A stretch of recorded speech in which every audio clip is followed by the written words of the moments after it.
We launched Axios Science last week, and coming up, Axios Future of Work, which will take in robotics, AI, automation. We're very excited about that. We're very honored as an opening guest today, someone who I've admired and studied and learned so much from over the years. Bob Woodward is a 45-year veteran of the Washington Post, associate editor, shared in 2 Pulitzer Prizes, Watergate, and the Post coverage of the 9/11 terrorist attack. He's the author of 18 national best-selling books. He is the most-selling nonfiction living author. 12 have been #1 bestsellers. So it's my honor to welcome to the Axios News Shaper stage, Bob Woodward. Thank you. Thanks. Good morning, sir. Thank you so much for coming. Thank you. Good. So we have here the canon. Oh my God. Did the publisher give you those free, or did you have to buy them? I actually lined the pockets of Jeff Bezos. Okay. An amazing life's work spanning so much history. It all started with you as a Metro reporter at the Washington Post, All the President's Men, and as we look at our history now, would it have been possible to know before President Nixon was elected what was coming? Well, see, this is the question Jeff Bezos, who owns the Post now, asks, and we said probably not, and then he said, okay, in 2016 we need to make sure that the Post has the resources, and we did a book on Trump, did intensive work on Hillary Clinton, and he put in the money and the support. And why probably not? Just because, you know, getting to the inside of somebody is really hard, particularly when they're in the political system running for president. At the White House Correspondents' Dinner this year, you made an appearance with Carl Bernstein, your co-author, and you got huge applause for one line. And you said, "Mr. President, the media is not fake news." Elaborate. That's right. It's not fake news. And the point I was making is, yes, sometimes we make mistakes, but it's done in good faith. Left, right, center, and you may disagree with it and not like it, but it's not people sitting around saying, let's make something up. And on the flip side, you had a tough message for the press. You said, this is no time for self-satisfaction or smugness. Yes, I think that's a giant problem. On television particularly, you will see a White House correspondent deliver a report and then the Trump White House said, and then there's a kind of smug smile, which is the correspondent undermining what the White House says. And you know, there may be grounds for that, but it should be reported, it should be straight. I remember vividly this story when Carl Bernstein and I were working on Watergate. It was the fall of '72, before Nixon had this massive landslide re-election. And we were tracing money and activity to the Nixon White House, the re-election campaign. And we wrote about Nixon's closest aide, John Mitchell, who'd been the Attorney General, his campaign manager, you know, the same way some of these people get close to presidents. I mean, he was #1, maybe sort of the way David Axelrod was to Obama. And we said Mitchell controlled the secret fund that had financed Watergate and other activities. And before your time at the Post, on the 5th floor, they had a little canteen where you could get candy bars and a cup of coffee. And Carl and I were in. Excuse me, you had told me what the price of a cup of coffee was? Yes, 10 cents. And it wasn't even worth 10 cents. But Carl goes over and puts a dime in, gets a cup of coffee, and has one of the, Carl's probably somebody best instincts of any journalist I've ever known. And he kind of jumps and he turns around and said to me, you know, Nixon's going to be impeached. And I thought, you know, here's the guy closest to him, a money trail. I mean, we now know it was much more than we had at the time, but we had the beginning of the story. And I said to Carl, I said, yeah, you're right, he's going to be impeached. But we can never use that word in this newsroom because they will think we're on a crusade. And Carl said, yes.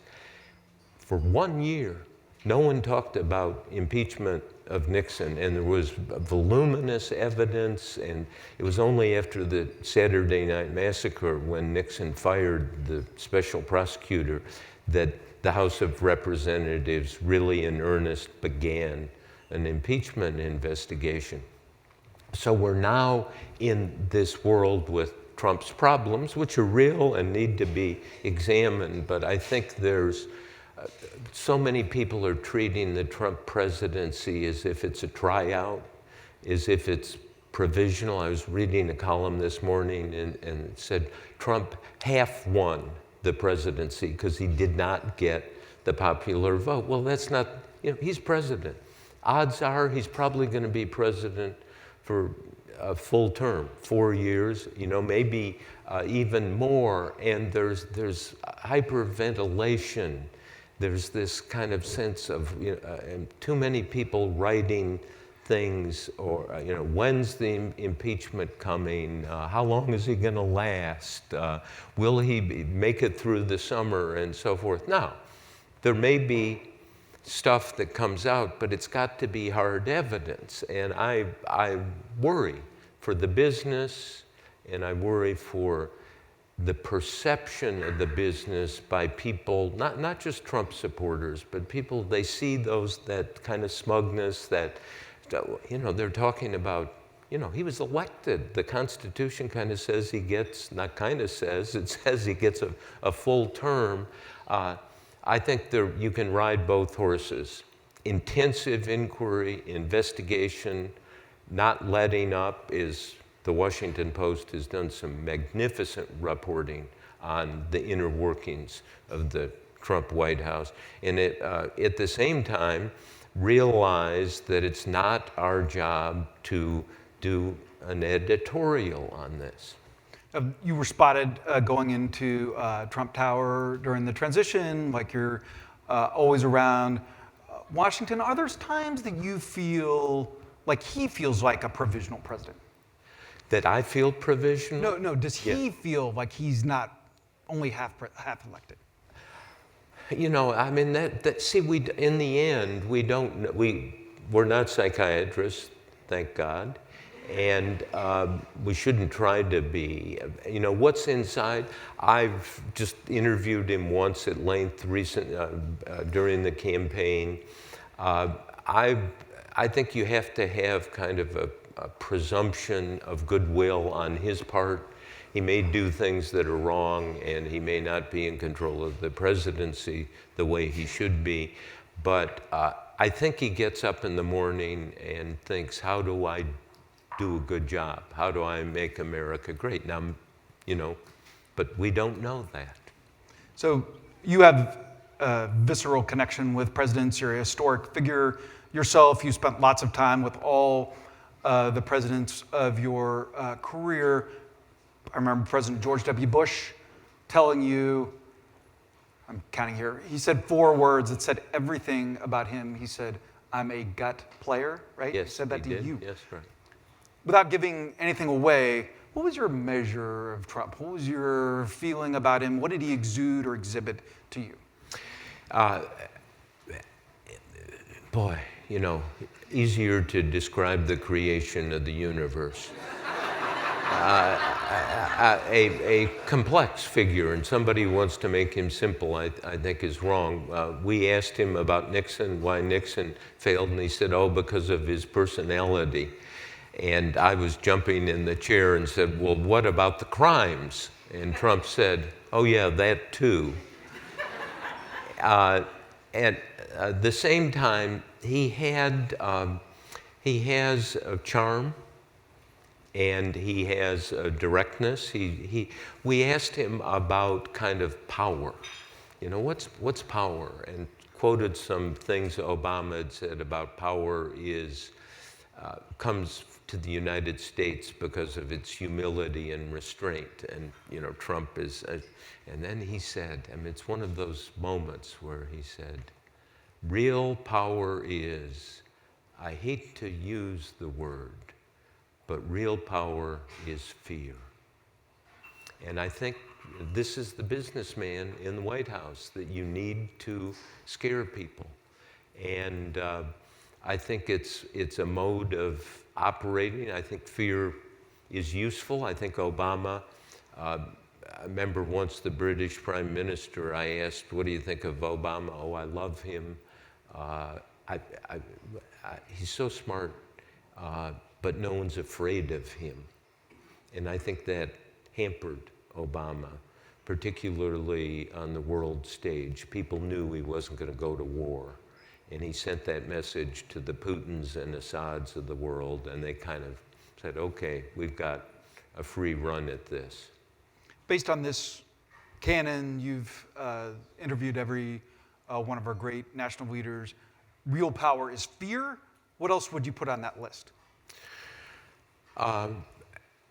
You have to, I've tried to write about 8 of these presidents, and it's, Ken Burns, the documentary filmmaker, said to me, you know, you've written books about 20% of our presidents. We are a young nation. And so I've tried to think about what's the definition of the job of a president. And the job of the president is to figure out the next stage of good for a majority of people in the country. Then it may be winning a war, fixing the economy, fixing healthcare, whatever, stopping terrorists. And then the president needs to come up with a strategic plan, how we're going to get there. And you don't do it in a week or a month. You've got to do it over a year or two.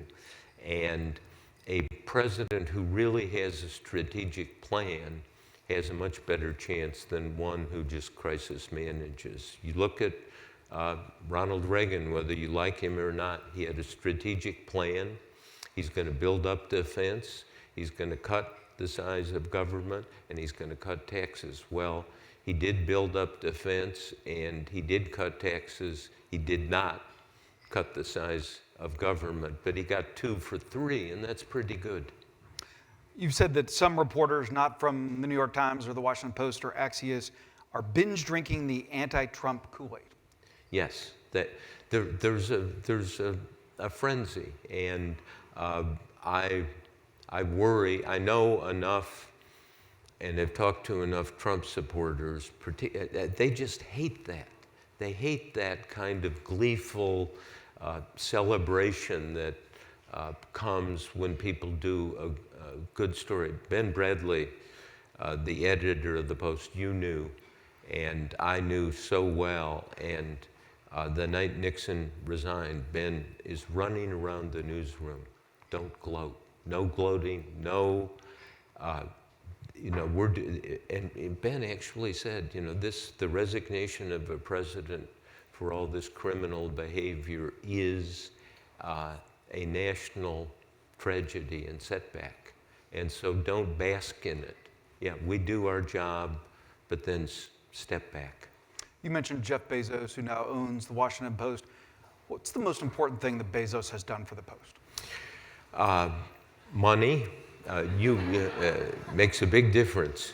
And you gave a better answer than I could when we were talking back there. Give it. Because we talked about the ambition and the sense of purpose that I think all Washington journalists have at this moment. Yeah, and Bezos he's an original. I think of the terrific Robin Williams' movie, Dead Poets Society, 20 years ago or more, where he played a subversive instructor at a boys' prep school. And he's causing trouble all the time. At one point, he gets on his desk, and and the boys in the class go, "Whoa, what the hell's going on?" He's standing on his desk, and Robin Williams says, "I stand on my desk to remind myself that we need to find new ways to think about things." I think that's what you're doing. I think you know, what you do with your AM report is new, is different. What Bezos has done with Amazon, he's transformed the economy and commerce in America. But his idea was, we're going to take the money we make and plow it back in the business. We're not going to give it to the stockholders. That, you know, Wall Street said, "You're crazy. That'll never work." He's now worth $75 billion. How does Jeff Bezos hire people? Yeah. I asked him this once, and he said, I have four criteria. First, I want people who've been right a lot. Makes sense. I want people who listen. Very important to listen. And he said, I'm very interested in people who change their minds. And last, I want people who have failed, who are still standing, but have had a failure, because you learn more from failure than success.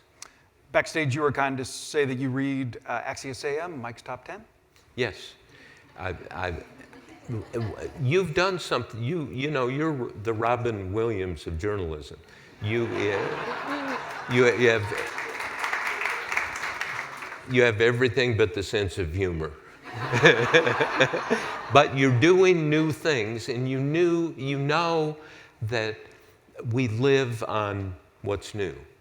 And I send it to people. I applaud it because it's aggregation. When somebody has a really good story, important story, you give them credit, and then you quote from it at length. You do your own reporting, and you occupy that very small space in American journalism.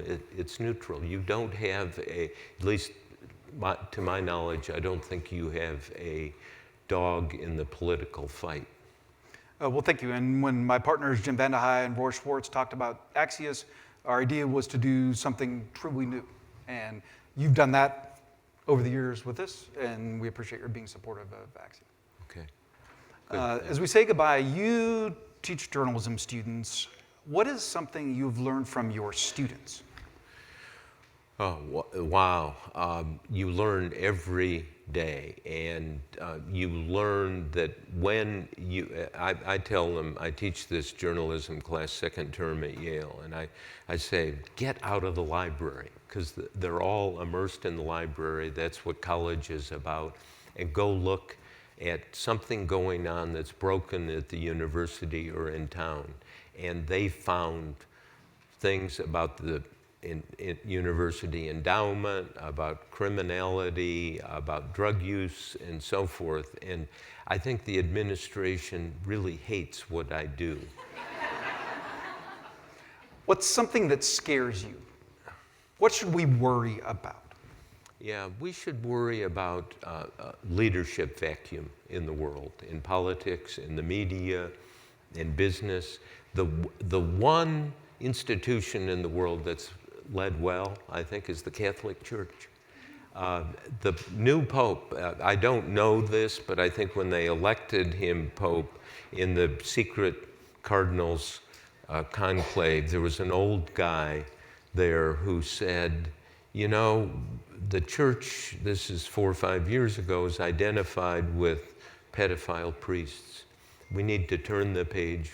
This guy from Argentina really believes in charity and caring and openness. Let's make him Pope, and we will redefine the church. And the Pope has done that. And what gives you hope?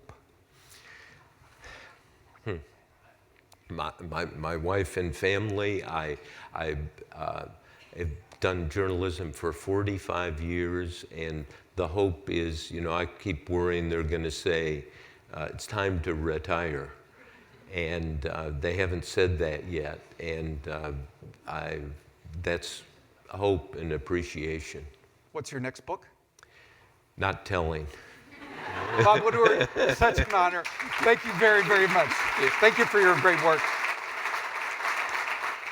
Thank you very much, Bob Woodward, for your great work and for sharing your mind with us. We're now going to take a brief moment for a message from PepsiCo and their Quaker, Tropicana, and Naked Nutrition brands. PepsiCo is the largest food and beverage company in the U.S., with $22 billion brands in our portfolio.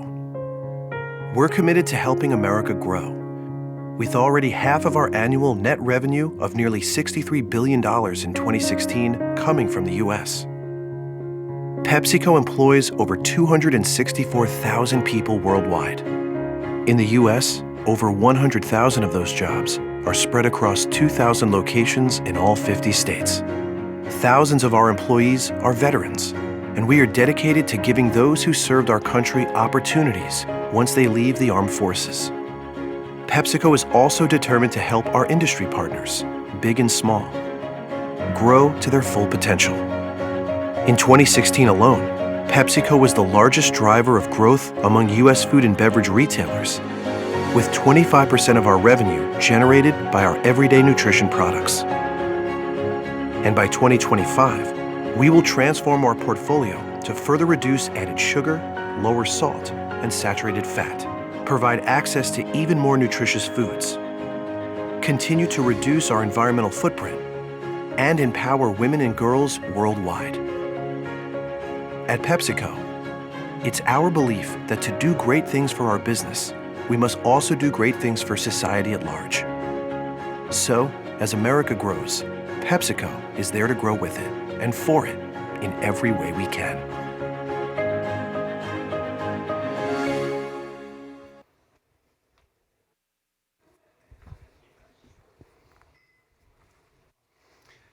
Thank you very much. And now it's an honor to welcome to the stage the Speaker of the House of Representatives, Paul Ryan. Mr. Speaker, thank you for coming. Mike, how you doing? Thank you so much for coming. Nice to see you. Really appreciate it. Congratulations. Well, thank you. Do you read Axios? I do sometimes. Congratulations. You're easily one of the best 3 co-founders of Axios. I just want to say. Along with Jim Vandehei, Roy Schwartz, Jimmy from Oshkosh, right? Definitely in the top 3. Vandehei's a Wisconsin guy. Yeah, I know. So thanks for having me. So you were just backstage, you were chatting with Bob Woodward. You've been interviewed by Bob Woodward many times over the years. What's that like? It's actually really entertaining. He gets more out of you than you get out of him, I'm sure. But I learn a lot from Bob Woodward. I've actually enjoyed him and his work for a long, long time.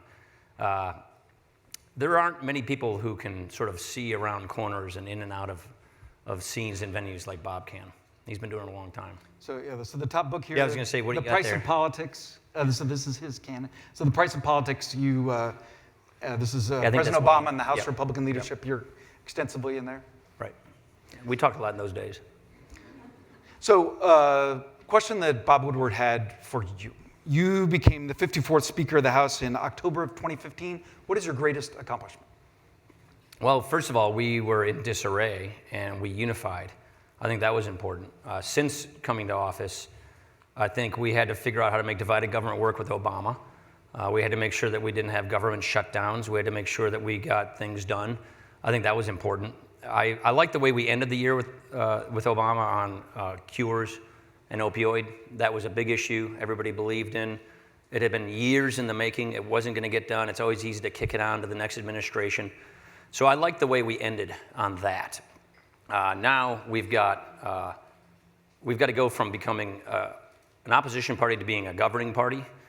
For, I'd say, a good 8 years, our party has been in opposition party mode. So how's the governing thing going? Yeah, so that's what I'm getting at. See, I'm warming it up here. So 2/3 of our members came since 2010 in sort of what I would call anti-Obama waves in conservative districts to fight. In 4 months, we had to go from being an opposition party to a governing party. The healthcare, I wouldn't want to repeat the healthcare experience, but I'm glad we went through it. I thought it was very cathartic. I'm glad we went through it because what it did is it got our members to acknowledge that they had to come to consensus, that a person with an R22 district in deep Texas had to accommodate, consider, think about, and work with a person with a moderate, lean Democrat suburban district in the Northeast. And getting our members to do that is something they hadn't had to do until this year. And getting them to do that in healthcare was really very, very important, I think, for us. Well, Mr. Speaker, I'm glad you enjoyed it so much because it looks like you'll get to do it again. Well, it's exactly. No, it's a one in a three-stage process. The House is done. It does its thing. The Senate, they're going through the same process. But statewide senators have this sort of coalition complex in their states. And then we're going to have to go to conference. But we're working on tax reform, appropriations. We're very excited about a regulatory reform agenda. We're pretty far along the road in that. We have 14 congressional review acts already signed into law. That's only been used once ever before. So we feel like our regulatory reform agenda has gone very well. That was the first part of our plan because that's a time-sensitive thing. Then we wanted to move through healthcare. Now we got to move on with the rest of our agenda. Tax is going to be a long year effort because it hasn't been done since 1986. But then we've got to get appropriations. We got the appropriations done. We got a pretty good down payment on the military. And now we have to go back at the rest of it this summer.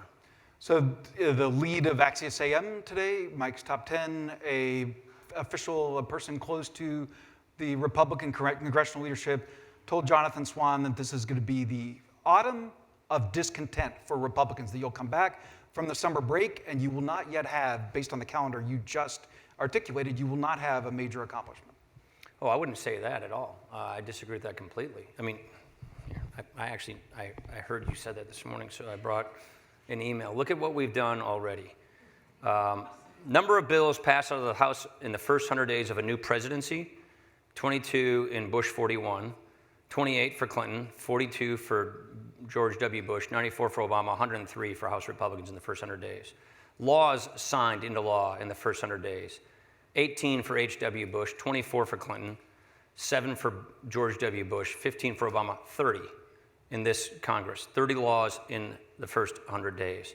Congressional Review Acts, how many before this presidency? 1. How many in law? 14. I think we've been pretty darn productive, actually. I feel really good about that. Okay, so when we get to December 23rd, you go away for Christmas. The president will... December 23rd? Okay, that's a date I'll take. Okay. We've got to get tax reform done by then. We feel confident we can do that. Wait, you're confident you'll have tax reform finished on the president's desk? Yeah, by the end of the calendar year. How do you possibly rewire the economy in just a couple months? It's not a couple months, it's a year. This next December, you said. Did I get that right? December 2017. Yeah. So our goal is not to have tax reform slip into calendar year 18. We want to make sure that by the time the year closes, people are going to come into a new tax system, a new tax code. That's a very ambitious agenda, but it's one we're very focused on achieving. So we've got to get tax reform done. We want to get our appropriations process up and running, which for us means beginning to rebuild our military. We've got ambitious plans for reversing the hollowing out of our military. We've got a lot of work to do on that. Immigration, border security. We had the biggest increase in border security in 10 years.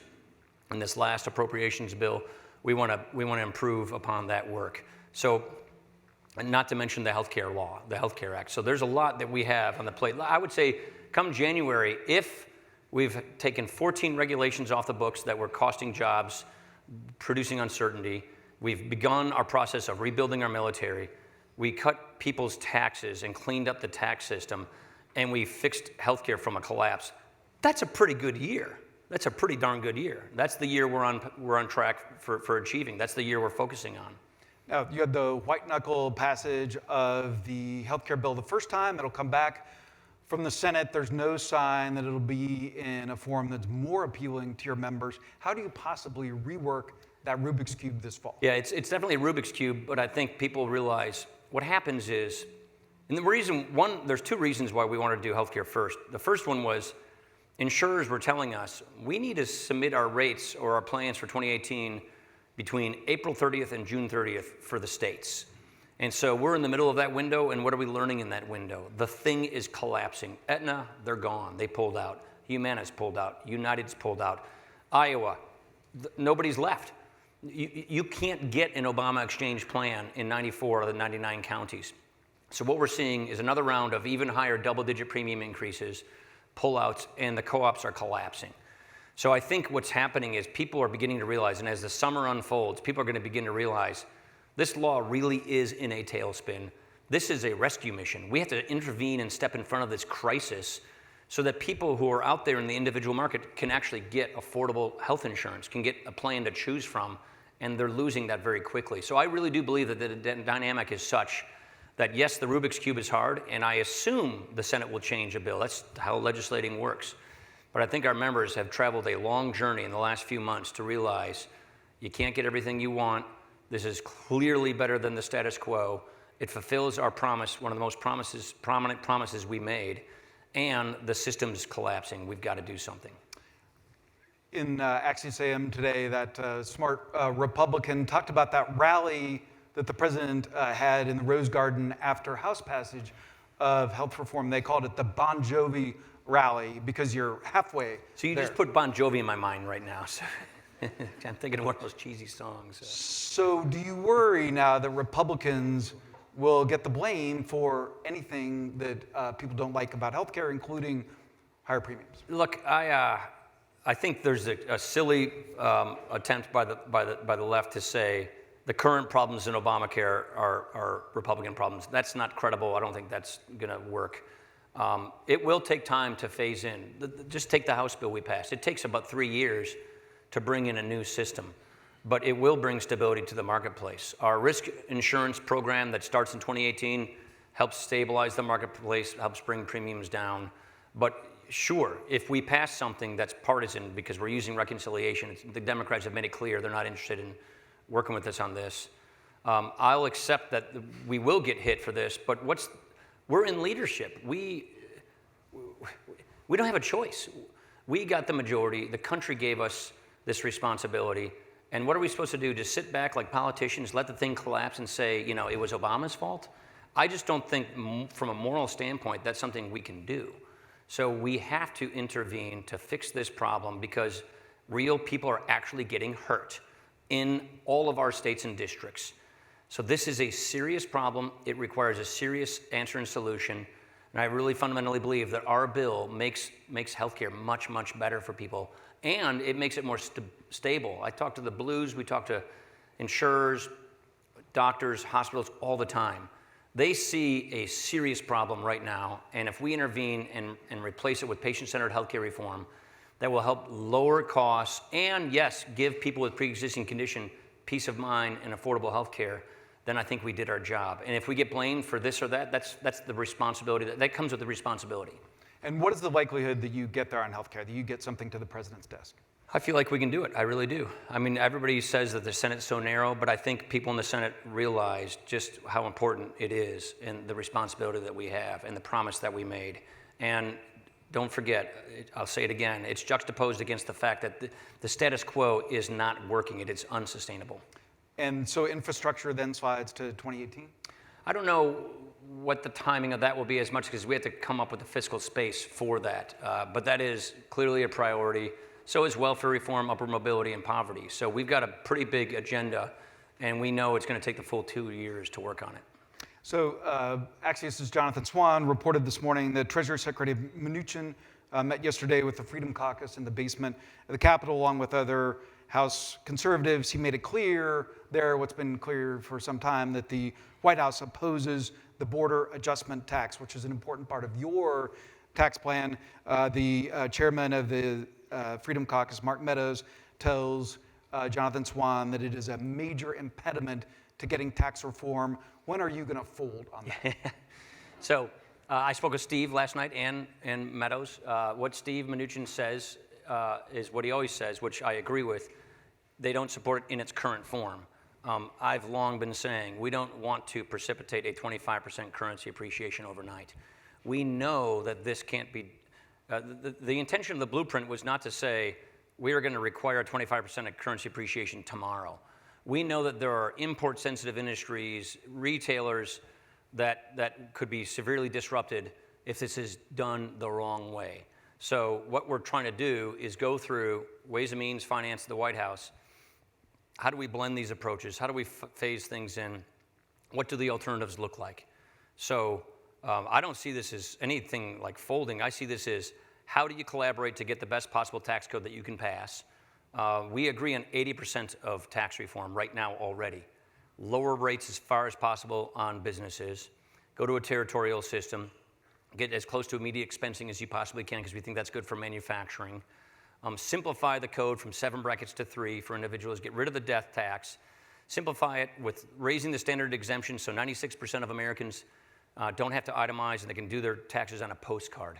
Everything I just said, everybody agrees to. Okay, so it's that final 20%, which is what is the base broadening needed to get there, and that's the debate and the conversation we're having. And I agree with Steve Mnuchin, which is full immediate border adjustment would be too disruptive, and so no one's actually advocating for that. So we look at the border adjustment tax, which would make exports more, make imports more important, including things that people in Janesville buy at Walmart. What are you willing to discuss that could move your position closer to that of the administration? Well, I don't negotiate to the media, and you've heard me say that a million times, so I don't want to do that, but we're having... But you get a policy in a way that most leaders don't. Like, I chaired the committee before, so, but let me say it this way. People in Janesville go to Farm and Fleet to buy their stuff, and a lot of that stuff is imported. If we have a border adjustment, the currency adjusts so that the purchasing power for the person going to buy a Carhartt jacket at Farm and Fleet in Janesville doesn't pay more, doesn't have has the same purchasing power. That's very hard to explain. It is. I just said it, and it's hard to absorb. I get that. But here's the other point. We are shooting ourselves in the foot as a country. We are telling American businesses it's so much smarter and better and more worthwhile, make your product overseas. So source your supply chain overseas. Let me give you one thing, and I don't think he'll mind if I say this publicly. I met with the CEO of Intel a couple months ago. That's a big company, Intel, high-tech company. 30 to 40,000 people in America, I think, a bunch of factories. They ran the numbers. They would, on a per-factory basis, save about $2 billion in taxes over 10 years if they just moved their factories to Asia. Not because of wages, because of taxes. So there's just one company that says staying in this country makes no tax sense. So what we are doing to American businesses is we are saying, make your stuff overseas and import it without any tax consequence here. 160 countries today border adjust their taxes. America, along with Kenya, Afghanistan, Iraq, Suriname, North Korea, and a handful of other countries don't border adjust our taxes. So by border adjusting our taxes, we're simply going with the mainstream of the rest of the world, because what they do, the other 160 countries in the world, they take the tax off of their exports because it's typically going to go to a border adjusted country and it's taxed as it goes in. They tax imports on the way into their country. And here's the point. This isn't designed to make exports or imports better than one another. It's designed to treat them the same. So what I mean when I say that, hey, you started me, you got to give me a second. So this bottle of water, let's just say it's French and this is made in America. These will be taxed at the same rate in America or in France. Right now, they're not. This is kind of interesting here. That's the point we're trying to make here is let's equalize the tax treatment of American-made goods and services so they're not put at a competitive disadvantage. I think that's a pretty good debate to have. I think that's a pretty good policy to have. So last one on this, is there any way, can you envision a scenario where tax reform passes the House and it does not include some form of a border adjustment? Oh, of course. Look, that's the kind of conversation we're having, which is, I already told you, the 80% of the stuff we agree on, that's what we're already putting in the bank of we agree. It's that final 20%, which is, what does the tax base have to look like to get the other 80%? What kind of base broadening do you have to do to get those rates down on businesses? If you don't do what we call a cash flow tax, which is basically a consumption tax, then you have to go with base broadeners from within the domestic tax base. Then you have to look at stuff inside the U.S. domestic business economy to take those things away to lower those rates. That's the trade-off, and that's the kind of conversation we're having right now. And so if you had to give up the border adjustment tax, what's an example? Well, of I'm one of not those going to get into that trade-offs? because those are the kinds of conversations we're having. I don't want to negotiate through the media, but only to say that you'll have to do more base broadening within the domestic economy than not if you don't do a border adjustment. A border adjustment basically taxes the trade deficit, gets you revenue to lower your tax rates. If you're not going to tax our trade deficit, like every other country does, then you'll have to get your base broadening from within the country. And that's the kind of conversation we're going to have all summer long. What does base broadening mean? Take away a loophole so that more income is subject to taxation so you can lower rates. If you were to write a book about your madcap, rollicking adventures with President Trump, what would it be About called? the what? About your adventures with President Trump, what would it be I'll called? let Bob Woodward do that. So I was thinking, why me?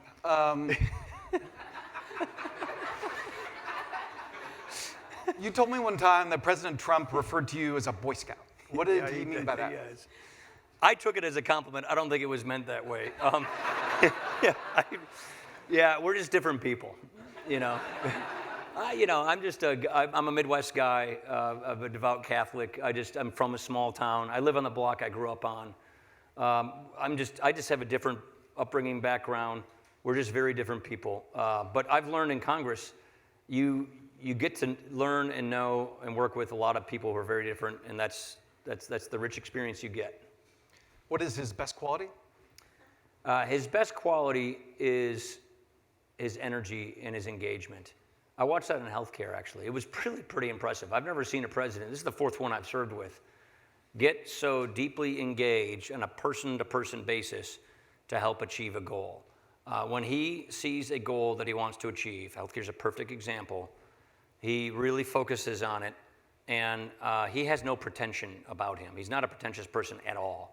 And presidents can be like that, but he doesn't care. He'll pick up the phone, he'll bring and work toward an end. So that's what I think it is. It's his determination, his lack of pretension, and his willingness and ability to engage members on a one-on-one basis. What concerns you about him? Well, I'm not going to get into all that stuff. Is it that long a list? Look, there's no point of making media on that kind of stuff. What I see is somebody who we agree on what we need to do to get this country in the right direction. We've laid out an agenda for the country. Now we've got to go execute that agenda. I see our role in Congress as bringing stability to the political system, as helping deliver, making sure that people in this country know that we're working on their problems. Every third day there's some kind of new news that gets everybody talking. What I think is important is that we impress upon people, I say this all the time, we can walk and chew gum at the same time. We're working on their problems. This week we're working on fixing this ridiculous waiting list at the VA for veterans to get their health care. We're working on human trafficking, cleaning up the laws, plugging loopholes in human trafficking laws so that we can really focus on cracking down on human trafficking. The tax reform is so important for economic growth, for better jobs, higher wages. It hasn't been done in 31 years. We're spending a great deal of time on that. Healthcare is collapsing. We're trying to replace it with something better. These are the problems that people experience in their daily lives. Regulatory relief is sort of dry and boring unless you're a small business struggling to keep the doors open, keep your payroll met, give people good jobs, and help them advance. It's not a dry and boring issue if you're one of those businesses. So we're working on the problems that really affect people in their daily lives. And I think it's very important that people realize that, because when they turn on the TV, open up the newspaper, if anybody opens up newspapers anymore, read their phone, they think that everything's just in chaos. It really actually isn't. We're actually focused and determined to get our work done. And our work as we see it is to keep our promises, make people's lives better, solve problems. You know the former FBI director, Jim Comey. Does it concern you that the president referred to the former FBI director as a nut job? Yeah, I don't agree with that, and he's not. Does it concern you that the president, in a meeting in the Oval Office, asked the vice president and the attorney general to leave, and then he asked the FBI director, Jim Comey, to let Flynn go? Yeah, so I don't know the veracity of these things, but that's why. Not disputed. Okay, but that's why we have an investigation. So what I'm not going to do is comment on things that are under ongoing review. We've got 3 investigations going on right now. You've got a House Intelligence Committee investigation, a Senate Intelligence Committee investigation, and a special counsel run by Bob Mueller, who I don't think anybody has any problems with his credibility. He's a highly credible person. I don't know him well, but I've known him for, 15 years, I think. So what I'm not going to do is do the armchair quarterback thing and go play by play or prejudge the outcome. These are independent investigations. They're going to follow the facts wherever the facts go, and we need to let that happen. And I'm not going to sit around and comment on stories and facts and innuendo as it proceeds. Let the investigations take their course. Don't prejudge it, and it goes wherever it goes. All right. Last one on this. What do you think of Jim Comey? I like Jim Comey. I know that there are people who are on both sides of the aisle concerned about decisions he made. I think he was put into an impossible position. I think when Lynch went on that plane, or Clinton went on her plane, I can't remember which one that was, I think that put him in an impossible position. I remember getting that letter from him.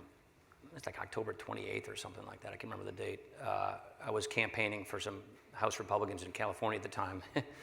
That one really kind of took me by surprise. And I remember thinking to myself, what an impossible no-win position or decision he had to make. So I think the guy was forced into nearly impossible decisions. Understandably, he was going to get criticized for making those decisions. But I think he served his country ably. So for my Axios Events colleagues, in just a second, Caitlin Owens, who's done a fantastic job of covering the health reform debate for Axios. She's sitting right here in the front near Bob Woodward. She's going to ask a question. But while we're getting her a microphone, there's another question from Bob Woodward. Where is Bob Woodward? I think he's... Oh, hi, Bob. There he is. Yeah. Take us beyond Washington, the Beltway, the Capitol. What is the most important thing going on in the world that you worry about, that you think about, that we should pay more attention to? I'd say right now I'm pretty concerned about North Korea. I'm pretty concerned about the Kim regime. I'm pretty concerned about the pace of their missile technology development. We, along with our allies, have operations ongoing right now in Raqqa and Mosul. Those need to be successful. There's a challenge with the Kurds and the Turks right now that is getting harder, not easier to solve. So I worry about making sure that ISIS, our campaign against ISIS, succeeds. Manchester's just not yet another reminder that has to succeed. And so those are the 2 most current concerns I have. What's going on in Syria, in Iraq, and in North Korea. And what's the most interesting to you problem in tech? Say that again? What is, to you, the most interesting problem in tech, and as we look ahead to the consequences of automation, robotics? I think the biggest problem or the biggest opportunity? I think the biggest opportunity is healthcare. What I worry about is the pace of health inflation. Health inflation is much higher than ordinary inflation. We've got a retirement generation that we're not ready. We're not ready for the baby boomers. 10,000 retiring a day at that pace for the next 10 years, a 90% increase in the retirement population with only a 19% corresponding increase in the worker population. The benefits that they're entitled to, and they are entitled to these benefits, they paid into the system, but they're pay-as-you-go programs. And so if you look at an upcoming debt crisis, Bob and I have talked about this before, if you look at an upcoming debt problem, it's basically healthcare driven. And what I'm looking to healthcare, to technology the most, is how can it flatten healthcare costs? The reason I feel so strongly about this current bill we're working on is I just don't think the top-down, heavy-handed, government-run approach works. This is my 10th term in Congress. I've been overseeing HHS for most of those years. Government macro regulation of healthcare stifles innovation. It's lacking. It's always looking backwards. So if, to the extent that we can bring more market principles into healthcare, transparency on price, quality, and an incentive to act on those things, I think technology can do so much to lower those costs and wrench out those inefficiencies and it dramatically improved care. This is why I really leaned in on this cures legislation. I didn't care who got credit. I just wanted to get it done. And I think it's almost within reach. Some of this technology, some of this research on diseases, it's so close that technology, I think, can finish the job. And that, to me, is the biggest game changer for America, for the world. Helps us with our own health care, but helps us avoid a debt crisis. And I just want to make sure that our government policies encourage and don't frustrate that. That is what I'm excited about healthcare. What I'm concerned about healthcare, I come from Janesville, Wisconsin. I mean, our biggest employer was GM until 2009. A book was just written on this. How do you get the skills gap collapsed so that, this is the biggest problem we have right now in like my state. We've got good high-skilled manufacturing jobs that pay well with good benefits and people who don't have the skills to take those jobs, but those jobs are being offered. How do we close that skills gap? I see that as two things. Technical education has got to be made cool again, meaning encouraged and cool again, but also we have a welfare poverty trap that discourages and disincentivizes closing this gap, and we've got to focus on that. So that's get the able-bodied adult the incentives and the tools they need to close that skills gap, to get those good paying jobs. I really think tax reform and regulatory reform helps achieve providing these jobs and getting more of these jobs and higher wages. And I think technology is something that we should never fear. We should just make sure that it's going in the right direction and that we adapt to it appropriately. Caitlin Owens has done a fantastic job of covering health reform for Axios and our readers. And Caitlin has a question. Mr. Speaker, thank you so much for coming to be with us today. I just wanted to follow up. You talked a lot about Obamacare insurance markets collapsing, especially going into 2018.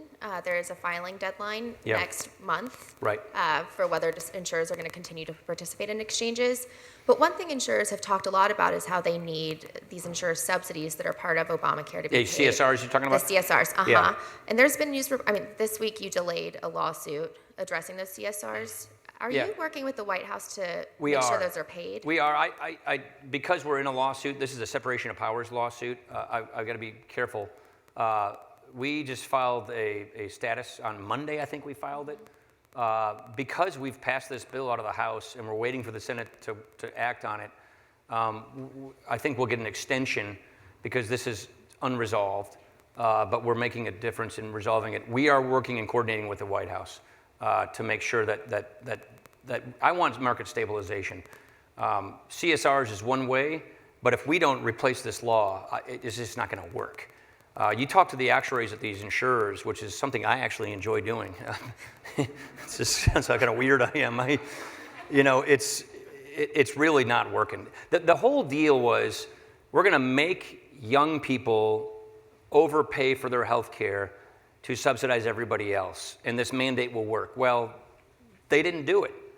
And the penalty for not getting the insurance is a whole lot lower than the premiums. And if you can just wait until you get sick to get the health care, then why not do that? So it's just not working. It's like saying to people, buy your house insurance when the house is on fire. You don't have to buy it ahead of time. It will collapse the marketplace. And that's basically what's happening here. So we've got a different approach that we think will work. And what I don't want to do is see more dislocation between now and then. I want to get this bill passed, stabilize the marketplace. It's still going to be a couple years before we get tax credits and everything moving. The insurers tell us it takes them like 2 years to prepare plans for a new marketplace. So it will take some time to transition, but we got to get on with it. So I'm not going to comment about the lawsuit. It's a separation of powers issue. We're working with the administration on a solution. I'll just leave it at that. What is your message to insurers who are trying to decide whether to participate in 2018? Yeah, I've sat down with just about all the blues the other day saying, here's our vision. You stay, and you have more choice and more competition. You can offer more plans to people. So my hope is that you stick it out in the marketplace and so that you're there to catch people slipping through the cracks when the help arrives, which is a more vibrant, workable marketplace. Look, I really think the smart thing to do, let's just decide as a society, federal and state government, to pay for the sick. Let's just pay for the people who are catastrophically ill. Let's just do that. Because I don't think anybody, Republican, Democrat, whatever, thinks that if a person gets breast cancer in her 40s, she should go bankrupt for getting it. I mean, who thinks that? So let's just buck up as a society, pay for the catastrophic illnesses, and when 1% of the people in the individual market drive 23% of the costs, let's subsidize the top, I don't know, 5 to 10%. Let's just do that as a society so that they get the care they need, don't go bankrupt. And then what you will do, and we learned this in my state, and in Maine and in other states, you dramatically stabilize the marketplace for the other 90% of Americans in the individual market. You dramatically lower the premiums, increase the choices, tax credits and HSAs go farther. So why don't we as a society, state and federal government, just subsidize the catastrophically ill in the individual market? I just think that's a smarter way to go, and that's what we're trying to achieve with this bill. Mr. Speaker, you make the point that you enjoy this stuff, you love this stuff, you're a policy wonk. What's it like to try and talk policy with this president? I knew you were going to ask a question like that. Actually, he's new to this stuff, and he absorbs very quickly. He absorbs and he listens, and we'll have very lengthy conversations because, like I said, this stuff, it's kind of complicated. This is my 10th term. Not everybody has spent years working on these issues. And by the way, what I really enjoy, Tom MacArthur's a perfect example. Talk about a guy with phenomenal private sector experience, really understands the math and the economics of insurance, brings his private sector experience into the public sector to make a huge positive difference. So I think this blend of people is very good. And so he is, the president sets aside a lot of time for this. And especially on tax reform, especially on health care, we've spent hours talking about just the ins and outs of these policies. And so actually, I think he enjoys learning and listening to these things. Front page of today's Washington Post, it says, even some Republicans balk at Trump's plan for steep budget cuts. How worried are you about the political impact of this White House budget? I'm not worried about it because it happens every year. My job before being Ways and Means Chair was budget chair. Every president sends a budget which has whoever commenting on it. What I'm excited about in this budget is we have a president who actually, for the first time in 8 years, now says, let's actually balance the budget. He's actually proposing to balance the budget, wanting to balance the budget. We haven't had that for a long time. So I think that's refreshing. We'll have a good discussion about how to achieve that. And there are people who have various priorities who will debate that. But that's what Congress does. It always works this way. President submits a budget. New presidents always take a little longer to do it because they just got in office. So it kind of truncates our appropriation season. Then Congress takes it from there. And this situation is no different than the past ones. What worries you most about the budget as proposed? Nothing really, because I know Congress will start with our own budget process and we'll work with the administration to advance our shared goals. If you lose the House in November, it will be why? Well, I don't like making those kinds of projections or assumptions. But what I tell our members is, if we don't do our jobs and don't keep our word, then why would people support us? We need to keep our word. We need to do what we said we would do. We ran on a very coherent, specific agenda.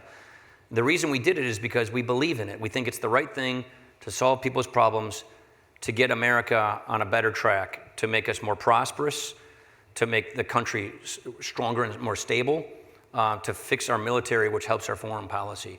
We really do have a readiness problem with our military that we need to address. So I think if we do what we said we would do, we're already deep into our regulatory reform agenda. And these are big things. These aren't small ball things we're trying to do. So it does take time. But if we do what we said we would do, then I think people will reward us for doing that. I learned this in Wisconsin. When our state legislature flipped and Scott Walker won the governor's race in 2010, they went on and did what they said they were going to do. Very controversial stuff. I'm sure you're familiar with all the recall elections we had. We called it Act 10. When you saw that pass, where are we now? Our pension is healthy and fully funded. We have a budget surplus. We're lowering property taxes. We're lowering taxes. We've got our unemployment rate is around 4%. So, tackling big things is hard, but if you run on doing something and then you do it, I think people reward you for doing that. So what are the chances that you keep the House? I think they're excellent because we're in the midst of keeping our promises.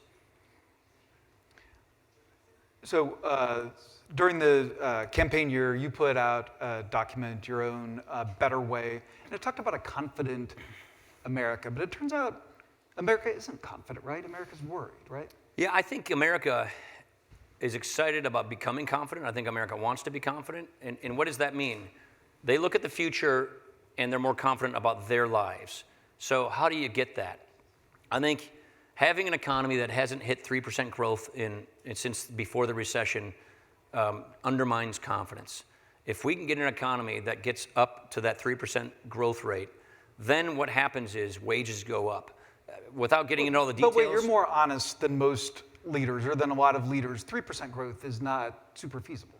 No, I think 3% growth is feasible. I think we're due for 3% growth. I think if It's not likely. if we don't get our job done, it's not likely. If we do nothing and stay on the status quo, it's not likely. If we get regulatory reform completed and tax reform completed, I do think 3% growth is very likely. I really do. So here's the point I'm trying to make. If people are going to work in an economy where they see wage growth, which we haven't seen, we've seen productivity go down, business investment go down, therefore wages stagnate.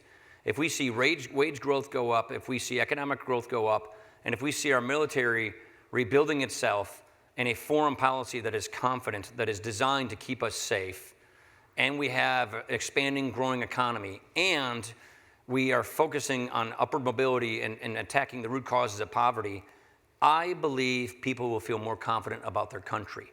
And so what do we sit in Congress thinking about? We think about, how do we do that? How do we solve these problems? These are problems that have been vexing for a long time. And how do we sort of build the country's antibodies and the country's resilience and the country's confidence so that no matter what comes at our way in this 21st century time of disruption, of terrorism, we can handle it because our country is yet again confident again. That's what we think about. That's what we spend our days on. The antibodies, I like that. Mr. Speaker, as we say goodbye, there's a lot of awesome things about being Speaker. You have a nice balcony, like a pretty good ride waiting for you out there. What's the most inconvenient thing about being Speaker? Time management. I'm taking my kids fishing this weekend. It's Memorial Day weekend, so I'm really looking forward to that, but I had to schedule it 4 months ago, you know? And I've heard you talk about the big van adventure. Yeah, God, that thing just sits in my garage. 2014, Jen and I, you know, our kids are getting at the age where they're 12, 13, and 15. So I just wanted to do a bunch of, you know, Clark Griswold road trips. And so we went and got a van, you know, they make these things in Indiana. Got a just like an old conversion van, and got a conversion van. We went to Badlands, Mount Rushmore, you know, Colorado, a bunch of state parks, and I just wanted to do those every summer. And that was the last time we did in 2014. So the thing just sits in the street right now. I haven't driven the thing in a year and a half. Because they don't let you drive in this job. So, those family road trips, you know, I can't do that anymore. So that's one of the drags that comes with this job. So you're known for texting your members, and I understand that your texts have a new fun addition. Yeah, I learned this. Yeah, you're talking about GIFs or Giphies. What are these things called? GIFs? Yeah. Yeah, these things are awesome. I learned about this like 3 weeks ago. I didn't know. You know, somebody sent me one. So my deal is I got one with Stifler here doing yes. You know what I mean? It's an old school. What I do is I send. He's got a big mullet here. I send gifts to people who really don't expect it from me. You know, I got one with Britney Spears doing this. You know, Captain Obvious. These things are pretty damn funny, I think. I send this to people who really wouldn't expect it from me, and it's kind of fun to watch the reaction. Thank all of you for coming this morning. Thank Caitlin Owens. Thank my Axios Events colleagues. We thank PepsiCo and their Quaker Tropicana and Naked Nutrition brands. All my Axios colleagues and Mr. Speaker, thank you for a fantastic conversation. All right, you bet. Thanks, Mike.